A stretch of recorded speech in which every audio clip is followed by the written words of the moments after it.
এটাতে তেল খরচাটা বেঁচে যাচ্ছে।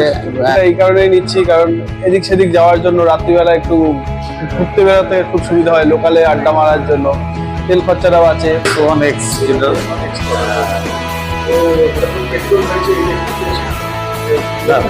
গাড়ি আমার আছে, তাহলেও এটা মানে ইকো ফ্রেন্ডলি আমার মনে হয়েছে।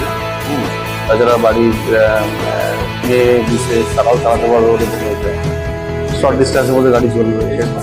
এর জন্য ছোটখাটো কাজের জন্য দেখছি যে ডেলি এভারেজে মানে গাড়ি আমার স্কুটিটা 40-50 কিলোমিটার রান করছে, তো সেক্ষেত্রে দেখা যাচ্ছে যে 100-150 টাকার একটা খরচ আসছে, আর সেই খরচটা বাঁচানোর জন্যই এটা নেওয়া। আর তো ব্যাটারিতে তো খুব সামান্যই কারেন্ট পড়বে যা বলছে।